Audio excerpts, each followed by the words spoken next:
Thanks for joining this conversation. For those of you who have ever heard me speak, I gladly step on the soapbox about youth involvement in prevention. It's a huge passion of mine to make sure that we are involving youth and engaging youth. And so the development of this presentation, really, or at least maybe the title, came from the idea that I've seen a lot of prevention in the 15 years that I've been working in this field and seen a lot of circumstances where people say things like we need a youth or we have to have some youth involvement and use that in a very tokenism kind of way where youth is sort of just put onto a coalition for sake of the name or the seat or to say that we did it.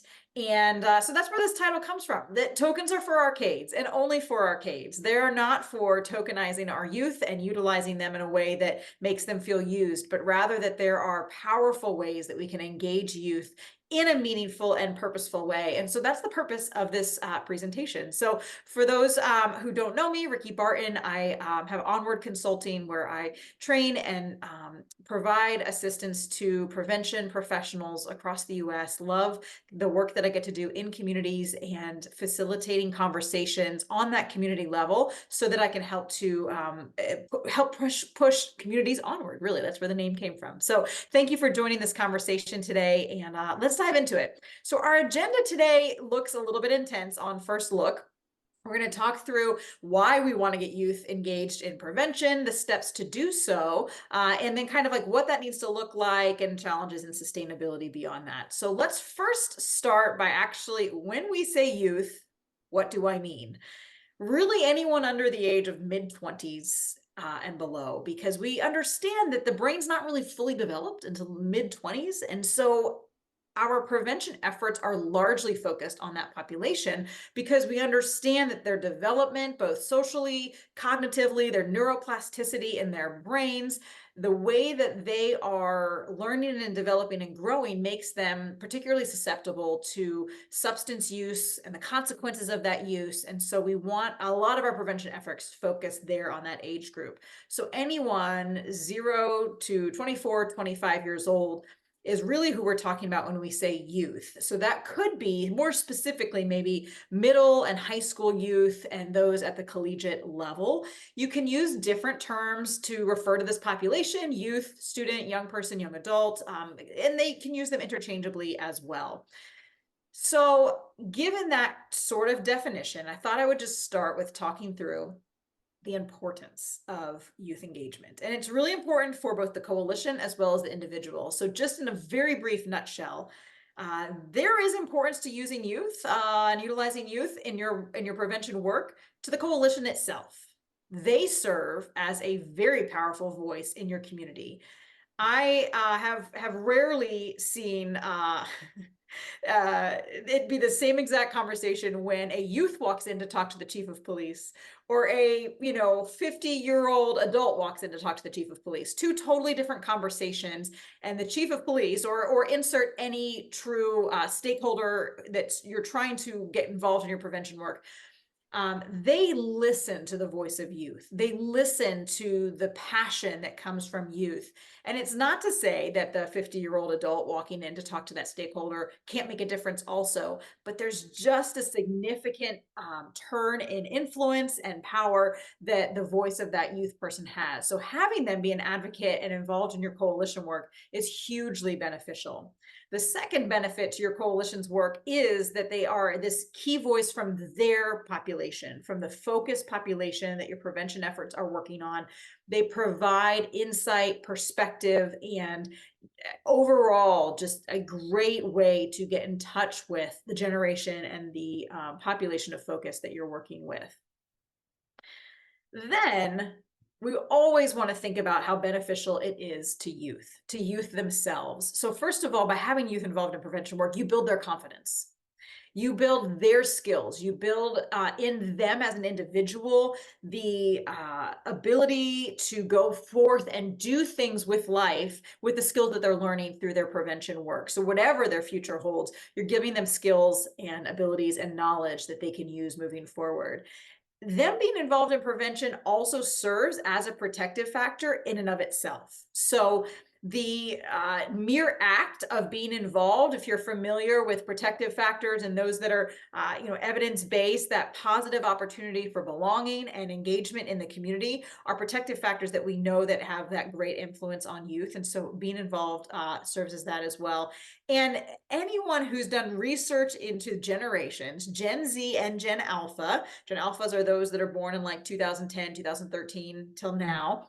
These generations are really starting to emerge as having this very specific passion for prevention work and making a difference in a community. They want to make a difference in the world. They're very oriented towards better environments globally and in their personal bubbles. And so using that and tapping into that drive that they bring to the conversation is huge. So just on a, like I said, a brief brush over why that's so important that we are getting youth involved.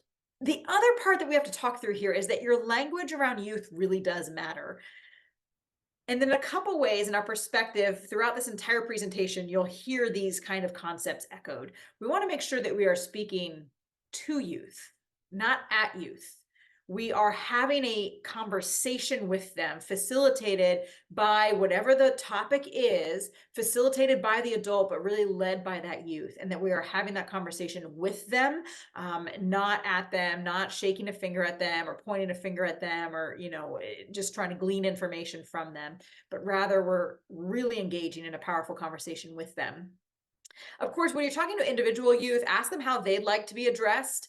I have this point later on the slide here, but to avoid using the term kids, simply because that can make them feel like they're too young, or can kind of patronize them or make them feel as if they're not valuable. So using terms like students, peers, and helping to engage that way. Ask them about pronouns that they wish to use.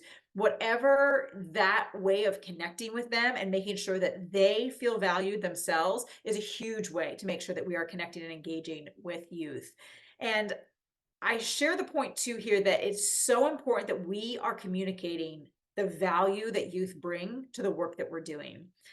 We don't ever want to make them feel like a burden. We're going to talk about some ways that we can make sure that we engage youth. And some of that is going to be maybe a little bit of a change for us as adults. It's going to be a little tough for us as adults to shift our schedules or shift our priorities.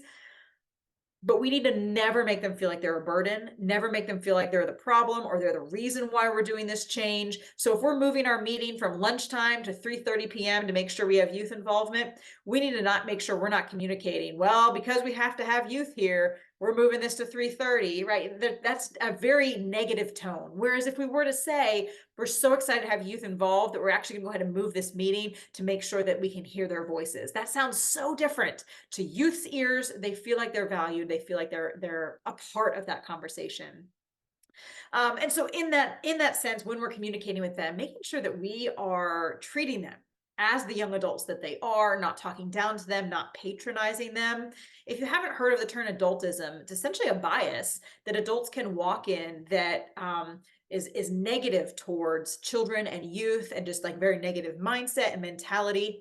And while we probably would sit here and say, I'm not adultist, I don't have adultism, bias in my life, if you've ever said the phrase, when I was a kid, we didn't do blah, blah, blah, or when this generation has so many issues with this social media stuff, when phrases and things like that start coming out, that's when we start to hear the adultism, because we're sort of making these statements that generalize them as a generation, or say that our childhood was better because, and we start comparing, that can make that youth feel really minimized and really ostracized, because suddenly their world is now being put in a very negative light.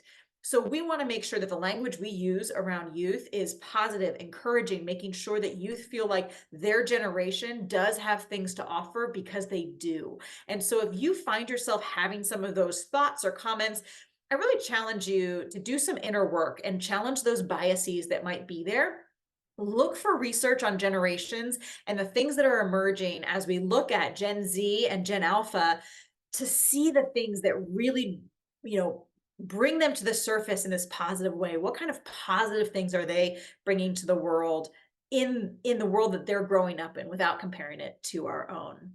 And then the last point here is to attempt not to use the necessary, the terms that the youth of our generation are using, unless your relationship warrants it. When I train with youth in the room, a lot of times I will throw in a word that's, kind of a trending word, but I do it in a way that's goofy. So they might be saying something and I'll just lean forward, kind of awkwardly, let a little pause happen, and I'll say, bet, and then they'll kind of laugh because they know that I'm just being silly.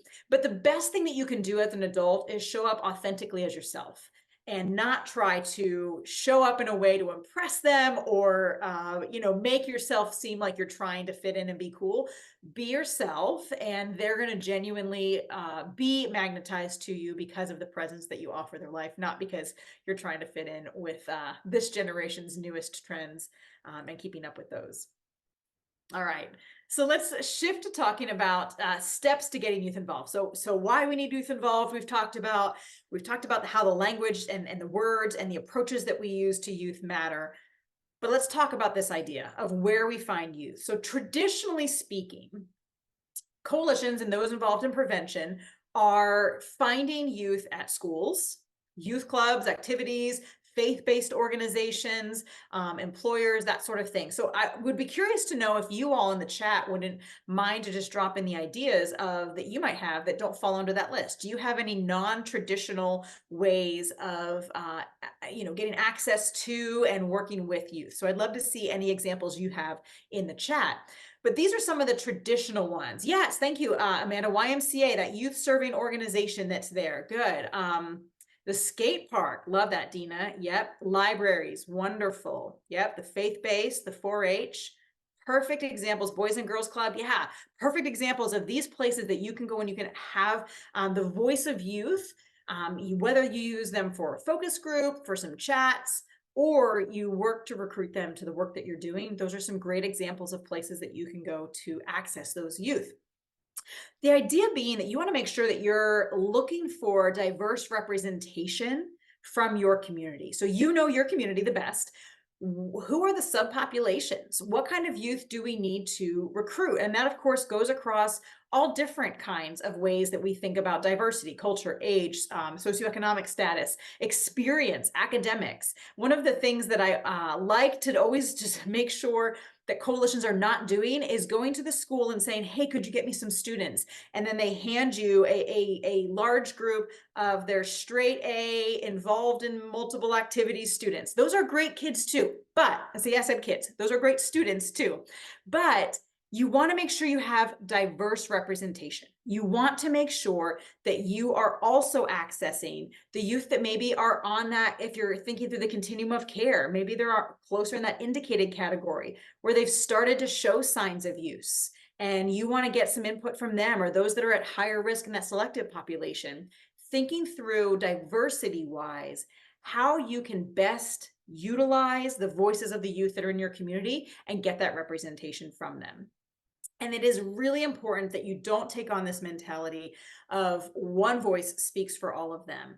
While you won't necessarily be able to have a coalition full of 60 different youth that represent every single subpopulation that your community offers, it's great if you can have diversity of representation in terms of numbers more than just one, because there's going to be different experiences. All of us on this webinar right now have a different experience. If we all grew up in the same community and attended the same place of worship and attended the same school, we would still have very, very different experiences and perspectives to offer. So we want to make sure that we're seeking that diversity of youth involvement as much as possible. So thinking through that. Now, I said this earlier whenever I was introducing this topic, but if you hear yourself saying, or other people in the room saying, we need a youth, it's time to pause and ask yourself why. Challenge yourself in this. Is it a checkbox that you're looking to get that check mark in that, yep, we have youth representation for our grant, we've secured it? Is it to look good, to seem like you have that voice of the youth being heard, but you're kind of just having them fill the seat? Or is it truly to engage them in a meaningful way that's productive for both them as the youth and for you as the coalition? Remember, tokens are for arcades and arcades only. We do not want to keep youth kind of in this bubble of expectation that we maybe put them in, or maybe think that they expect us to keep them in. We want to give them opportunity to thrive in the prevention work that we're doing and giving them that voice. So I'm going to have you all put in the chat as well, just sort of an answer to this question. We're going to talk through a little bit of this and we'll circle back to it. What skills or abilities do you think that youth should have in order to get involved? So if you were going to be recruiting some youth and getting them engaged in prevention, what kind of skills or abilities do you think they should have? You can drop some ideas in the chat. Yeah, ability to show up. Love that. Public speaking. You're also welcome to come off mute if you're more of a verbal sharer. A willingness to participate and learn. Oh, they're going faster than I can scroll. Accountability. Whatever the lived experience is, earns them a seat at the table. Love that. Desire to be a leader or learner. Outgoing, communicate, verbal and nonverbal. Okay, great. These are really good examples of some skills. Ability to be yourself. What I like about this is some of it might be a skill, right? Like we might be able to communicate. Maybe we've got some communication skills. Others are just showing up, a desire to be there, willingness to be held accountable. These aren't necessarily something that we demand that they have ahead of time. It's that they're showing that they're willing. And that's really what we're looking for. Their skills could technically be at zero, because hopefully their work with us in prevention will build those skills. What we really want to see is, again, like Amanda said, that ability to be yourself, authenticity, willingness to be accountable, desire to be a leader, desire to show up. And we can teach the skills of communication, of public speaking, of advocacy. We can teach them those things. But the beauty is we would love to see them show up with just that desire to be a part of it.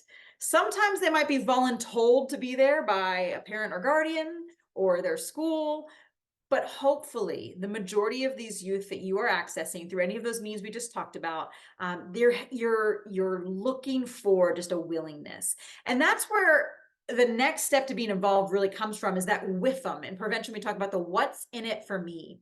We talk about that when we're recruiting all of the various different sectors to our community to represent the community: businesses, media, schools, law enforcement. What's in it for them to join our coalition? Well, that applies to youth also. We want to make sure that when we're recruiting youth, we really are thinking through, we're taking the time ahead of time to think through what is in it for youth to come to our table. Do we have something to offer youth in terms of benefit to them, and what is that benefit? So I've listed on this slide just a few of those things, like involvement looks good on a resume, whether they're going on to further education or a job or technical skills. That is all going to look very good for their involvement. But also some of the WIFM might be that they learn these skills that we've mentioned: leadership, public speaking, debate and communication, advocacy things, critical thinking. Some of those skills might be something that these students are looking to learn and to grow. They get to become a leader, be a voice to and for their peers, and of course, just make their world better, their environment, whether that's their school, their family environments, their community.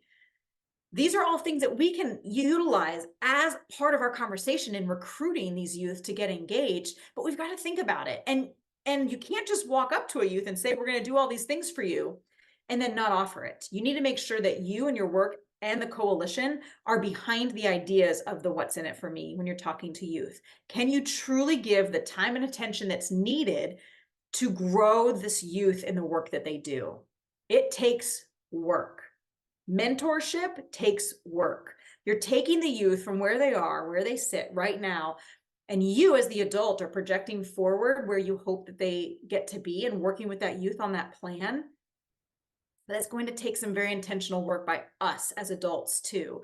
It is not just as simple as, hey, will you come to my coalition, sit down, here's a sandwich, and listen to the conversation. It is so not that. It needs to be very intentional efforts on our part to getting them engaged, to making sure that the WIFM is something that is of interest to them and meets their attention.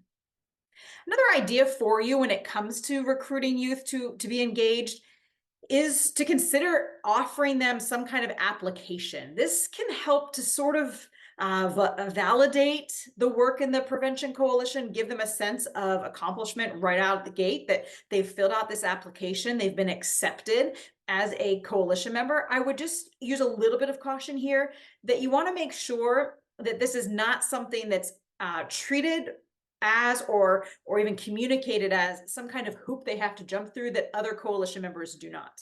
So it's that kind of goes back to the idea of adultism, right? Or that there's this token youth idea of sure, let the youth in. We want to make sure that we're putting the same sort of expectations on the adults that attend our coalition as we do the youth. But one of the neat things, because this is something that really benefits them to process through what involvement in the coalition looks like, is to do this application, because you can ask things like, what kind of things do you think you bring to this coalition? What skills, what perspective, what leadership can you offer? What strengths do you have? What weaknesses do you have? And several of us, because we've been in, the workforce for a long time, we already maybe have already gone through annual performance evaluations where some of this has been offered to us. This may not be something that youth have been exposed to yet. So it helps in their development to sort of sit and think through some of these questions. What do I offer?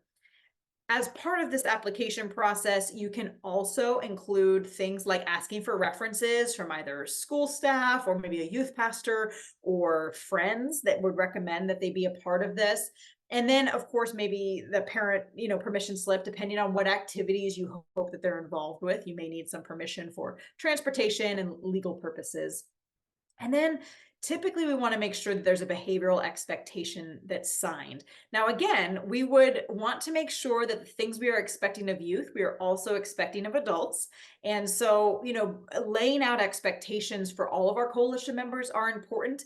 But for the youth specifically, since that's the sector we're talking about here, we want to make sure that we set those expectations, whether that's about use while, substance use while in the coalition, or behavior in terms of how meetings are facilitated, who gets to discuss what points, how, make sure that people aren't being spoken over, that sort of things. Make sure that youth understand the process of coalition meetings. So these are some of the ways to get them involved, engaged, and some things to think about as you go to recruit them from the places that we talked about. When it comes to actually thinking through what this now should look like, I've already said this needs to be intentional on our part as adults, inviting youth into the work that we're doing. It needs to be intentional, not an afterthought, not later down the road, we'll figure out what to do with these, kiddos that joined us. But we're saying, hey, we want to recruit some youth and utilize the voice that they have for good. Let's think through how to do this, and then we'll go and then we'll recruit them with the understanding of what we're going to accomplish with them involved with us. And I love the idea, we're going to talk about a model in just a second, but I love the idea of youth-led with adult support. We are letting youth lead this process for us and showing us their direction with some guidance and support from the adults.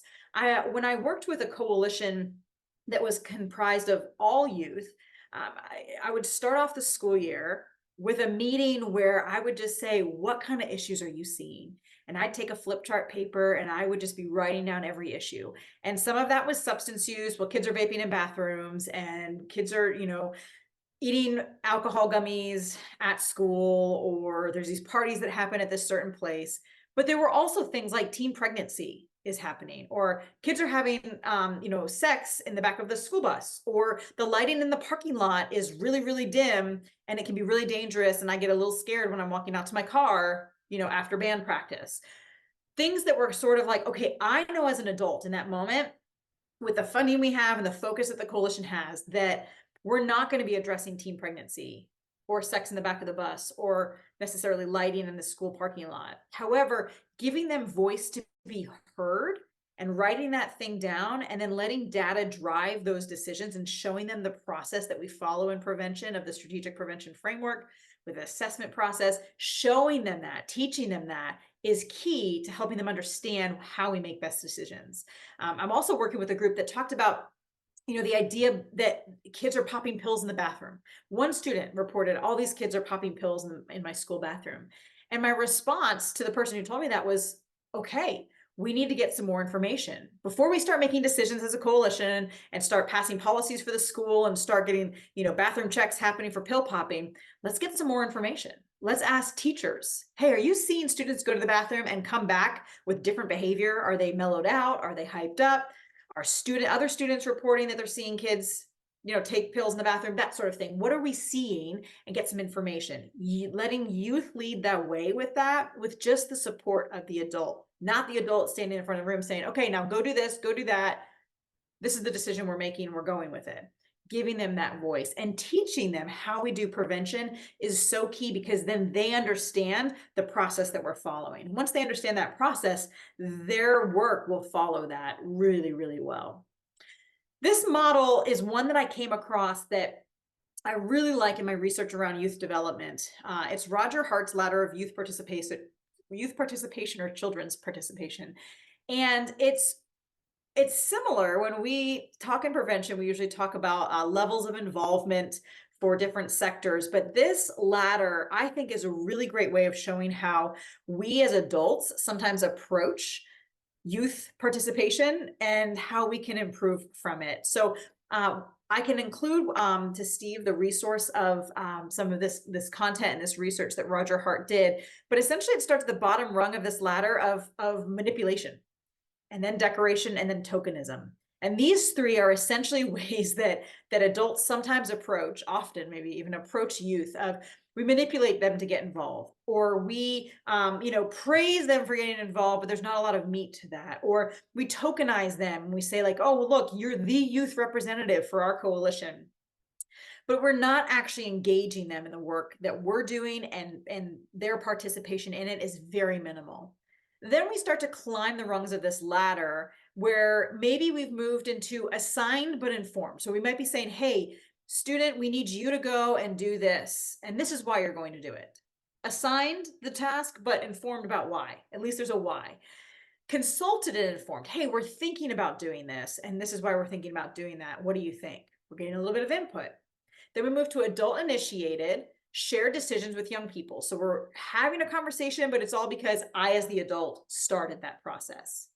Then young people initiated and directed. This is where we're starting to get good, because we're actually having them initiate that discussion and helping guide them and direct them in these decisions.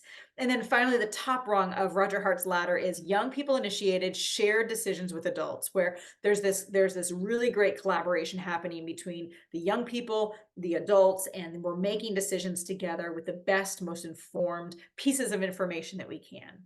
So I love this ladder because it really helps us to put in perspective and really think through how I, as a person, might approach youth, but also how, as a whole, a coalition might be approaching youth, and how we can start to make some decisions. So this is a great resource and tool for you if you're working with a group, to say, you know what, let's pause.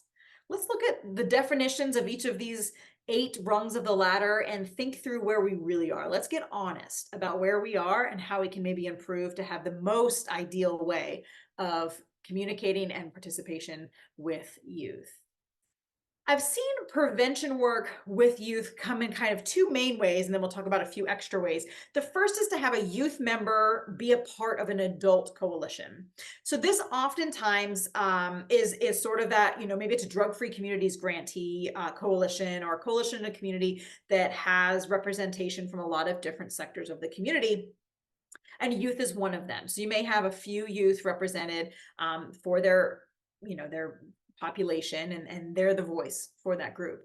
That's great. Ideally, when it comes to an adult coalition like this, youth are given still the priority voice. They are the front runners, going back to that ladder. They're the front runners of youth initiated discussion with adults, shared decision making, but they're given that priority voice.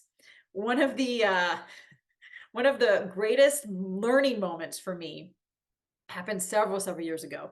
There was a coalition just like I've described. It was a big coalition, people from all of the different 12, sectors of the community were there, law enforcement, businesses, the prosecuting attorney was there, right? We've got the whole room full of people, and we've got two youth. One could only show up that day. So everybody's eating lunch. We're making some conversation around a media campaign that the adults, not pointing at myself, I wasn't the one that created it, but the adults made, right, for the young population to see.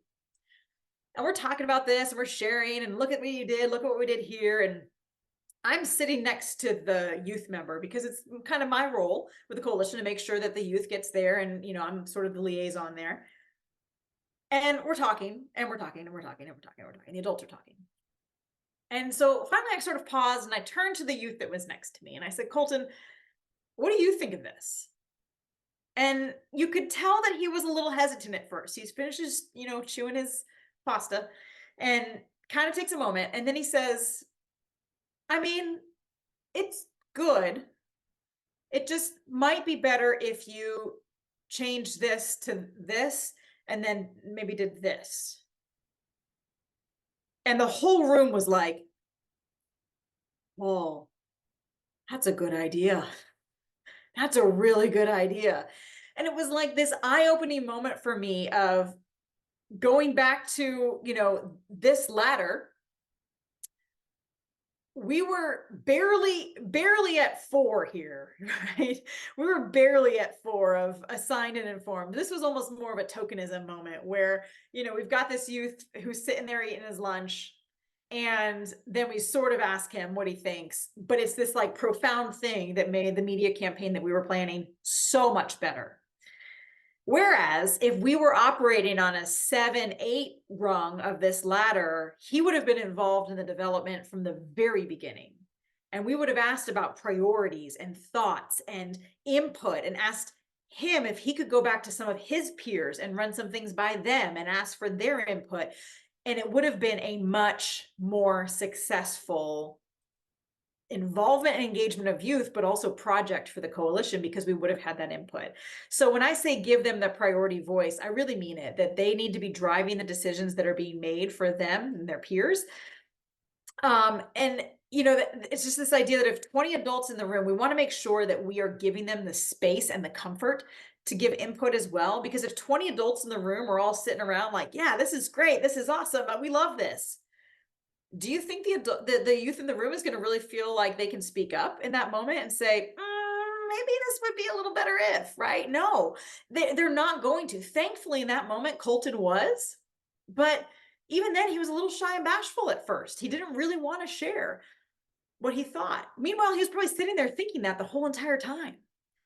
So if we as adults don't give them the space, the comfort, the primary voice in the room to lead these efforts and to give at least input into these efforts, then we're really missing out on a lot, and we're just not engaging the youth in the work that as well as we could be.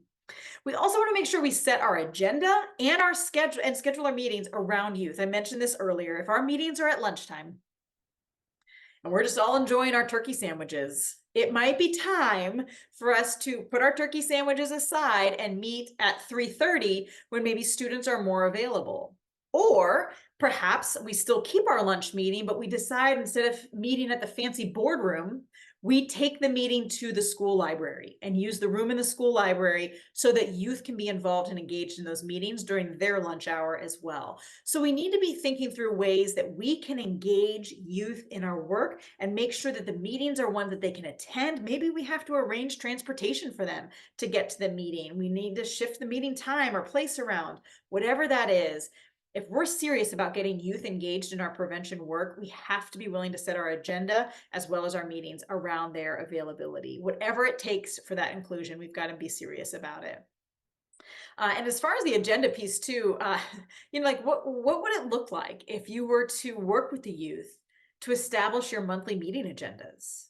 I don't know that a lot of adult coalitions do this, where they actually actively utilize the input of youth into creating their monthly agendas. Usually it's a to-do list of tasks that they go over and the youth is just there to sit there and listen.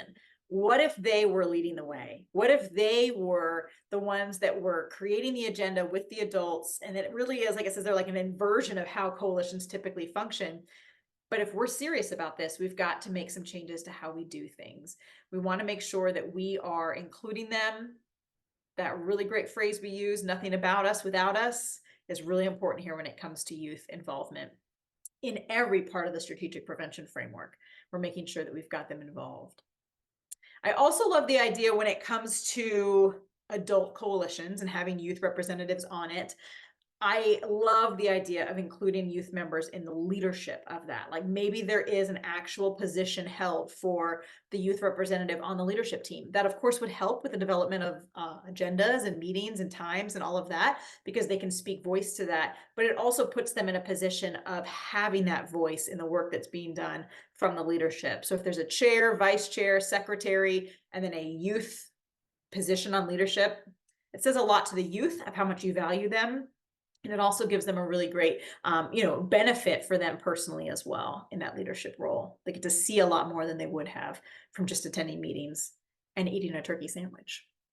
The other way that youth coalitions often happen is that you've got a youth-based coalition. So adult coalitions, what we just talked about. This is about the idea that you've got youth that represent the entirety of the coalition and some adult guidance that goes with it. So in this scenario, youth truly do set the entire agenda.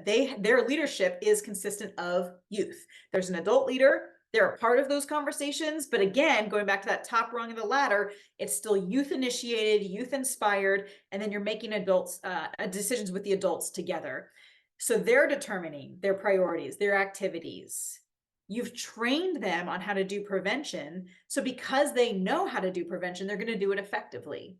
We cannot expect youth to just pick up on the things that we're doing without training them in that. In the same way that someone starts in the prevention field, we send them to a lot of trainings to understand how we do prevention.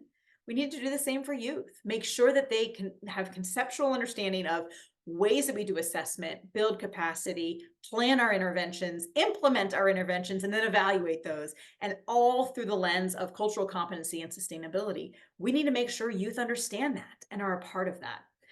So this leadership model, or this looks like a leadership model where youth are chair, vice chair, secretary, president, whatever you want to call them all.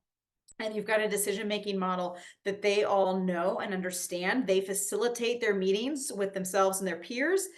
This could look like you're gathering all of the students all come from one high school and middle school, or multiple in the county. However your community is set up, this just looks like having all be youth-based, youth-focused, and giving them all of those training opportunities.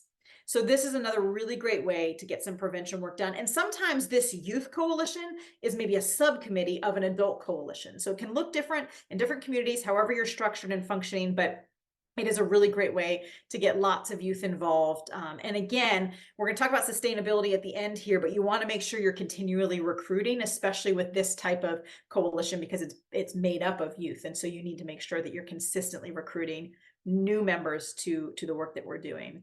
And then some other ways that you can engage youth in prevention work that maybe doesn't specifically relate to coalition meetings and activities there is that you have youth serve as experts.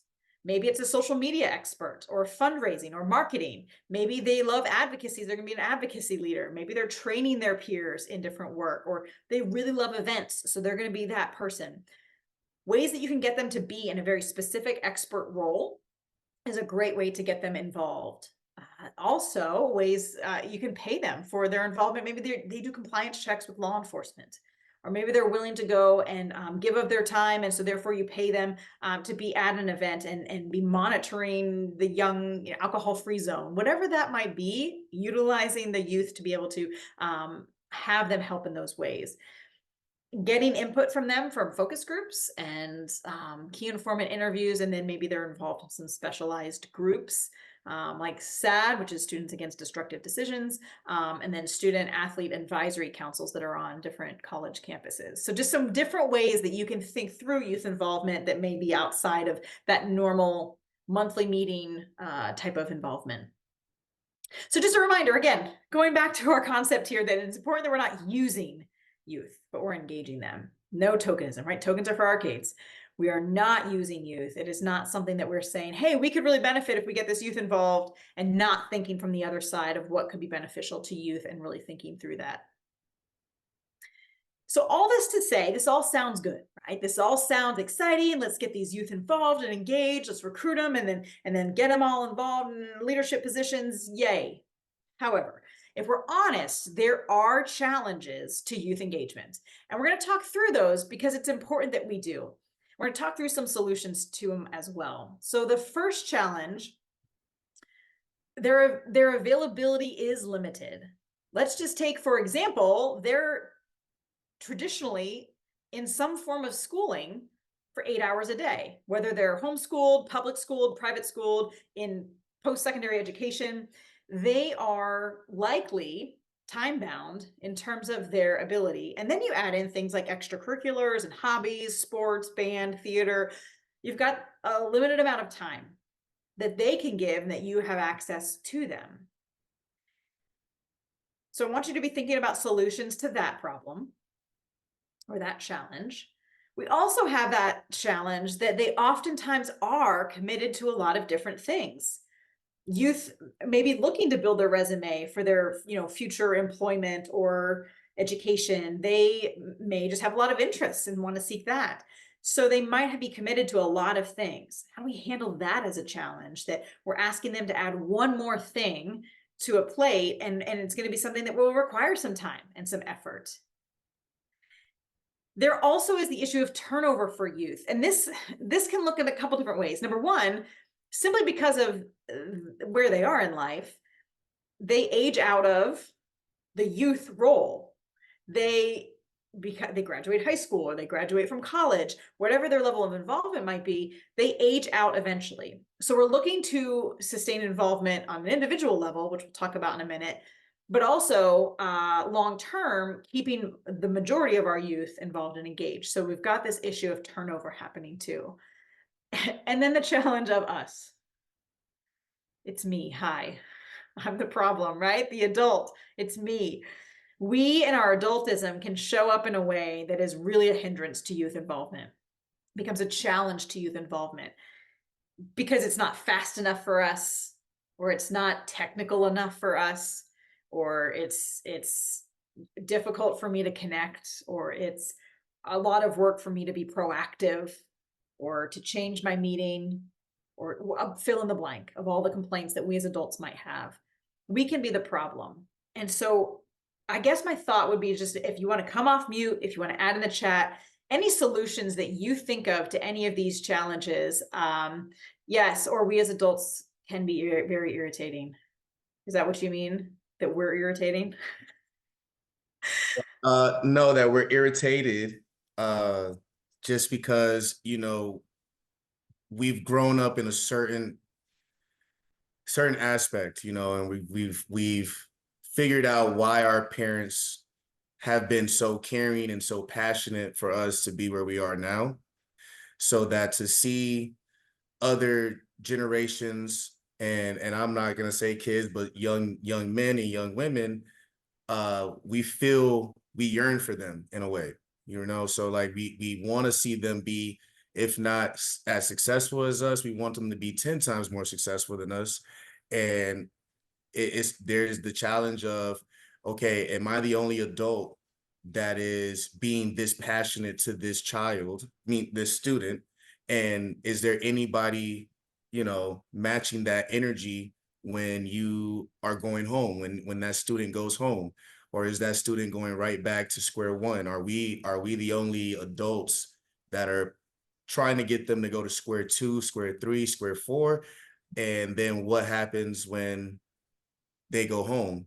So I, as a mentor, not a student development specialist, big words for mentor, basically, am I the only one that is that passionate about a person that I don't even know, besides seeing them 8 hours out of the day? Mhm. And are they listening, or are they hearing me? Yeah, that's good. That's good. And it's that battle of two steps forward, one step back, where you feel like there's this dance that happens, and there are factors from the outside that we have no control over that can totally undermine the work that we're doing in these youth lives, whether as a mentor or working to get, them involved in prevention work. There's all these factors out there that we can't control. And so it is this, like you said, irritating way that we can like be in this work and we get irritated by the things that we butt up against and the frustrations that are out there. And I think that is why we need to be communicating with one another, get ideas, come up with solutions, because some of these things other people may have had success with, and getting ourselves to step aside is probably one of the biggest ones. That's the biggest challenge because we do carry and walk with biases that maybe we're not aware of or we're working to overcome. But yeah, there's this two steps forward, one step back dance that happens, and we just do the best that we can. But I think that goes back to the point of it, how important it is to be proactive in the work that we're doing and how we're pouring into the lives of the youth that we want engaged in prevention work, because that really does help with that protective factor. We're helping to mitigate those risk factors that might be influencing them in that negative way. Looking at the chat here, I'm seeing some things pop in. Yeah, Sarah mentioned like going to them and not expecting them to come to us. I love that as a solution. Yeah, the idea that we are meeting them where they are at and not sitting back and saying, well, you didn't come to that meeting that we had. Didn't you get the email about the time and the date and the location? Right, if we're expecting that versus being proactive to make sure they know that, we text them, we meet them on their level where they are, create a group meet, create something that they'll respond to. Most of the youth that I talk to hate email, they hate it. And so most of the adults I talk to hate email. So it's just like that may not be the best way to communicate with youth. Yeah.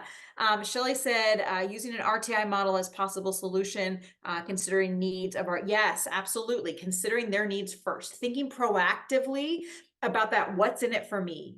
And by me, I mean them, really, like what's in it for me from that youth's perspective of how can I meet their needs? How can I prioritize that so their involvement and engagement is my goal, that they're benefiting from it. Good. Love this. For the sake of time, we'll continue to talking about sustaining their engagement, but I love this conversation and we can have some Q&A at the very end with some time. But I mentioned earlier when we're talking about the idea of turnover, we've got to think about sustaining the individual youth as well as youth involvement as a whole. So some ideas behind sustaining individual engagement is to find the youth's passion areas. What is that individual youth passionate about? Do they want to learn how to do advocacy work because they have a desire to have a political career down the road? Great. Let's figure out how to train them in advocacy. Do they want to do public speaking? Do they want to do marketing one day? And so you can help them build some skills around social media marketing or advertising of the coalition. What ways can we really figure out their passions and get them to learn the skills and the abilities that they can have in those arenas? Giving them the opportunity to train, to experience new things, all of that is a really big win to help keep those individual youth engaged, because again, they're benefiting from their work with us. Then we also want to sustain just youth engagement as a whole. We want to have a continual system of recruitment. Now, granted, there may be a certain period of time of the year, maybe springtime, that you're doing a big campaign to push for new members of your youth coalition.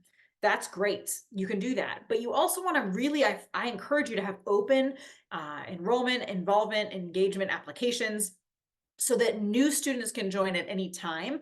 Because if you hear about you and they're interested, but they have to wait 6 months to hear whether or not they're going to get involved, you might lose them to a different interest, and that's on us. So we really need to be intentional about our recruiting. And another way to consider that sort of sustainment of youth engagement is to have memorandums of understanding, that's the MOU that you see on the slide, with different organizations. So for example, DK, you mentioned Boys and Girls Club. Maybe in my memorandum of understanding with the Boys and Girls Club for their involvement in the coalition, that includes that I have monthly, kind of table at the Boys and Girls Club where I get to go and recruit youth to my coalition and talk about things that we're doing there. And I have an audience of youth every single month that I can go to Boys and Girls Club and have that conversation with them.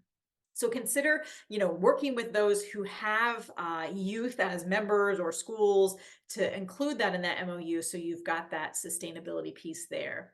And then just a couple tips for overall sustainment of youth. Publicly recognize these students. Let the world know how great these students are. maybe you come up with an award opportunity system. Maybe you've got different titles that you give them, but publicly celebrate them anytime that you're able to, whether that's publicly at a coalition meeting or in, your newspaper, social media. Show the world how great the involvement of these students are in your prevention work. Because again, that boosts us. We all like to get the attaboy. We all like to get the attagirl, of like great, good job and well done. But students, that really means a lot to them. When in a world where there's a lot of negative influence, let's be a positive influence in their life and show them that they're valued, they're supported in the work that they're doing.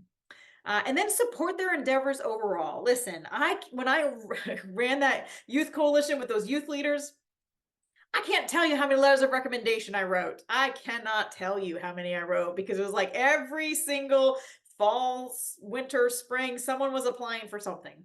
And they would say, Ricky, could you write me a letter of recommendation? And the answer was always yes. I don't care how busy my to-do list was or my schedule was. I took the time to write that letter of recommendation specific for that student that asked me, because that is the work that we can get involved with in their lives. That's how we can boost them and show them that we believe in them, by being someone who writes recommendation letters, who shows up to their basketball game, who is involved in different ways appropriately in their life, that that they're seeing us show up for them and rooting for them as individuals, letting their parents or guardians know the skills that you see in them, the value that they bring to the coalition and the work that you're doing. Just being that trusted adult for them is a huge way to help sustain their engagement and work in the coalition.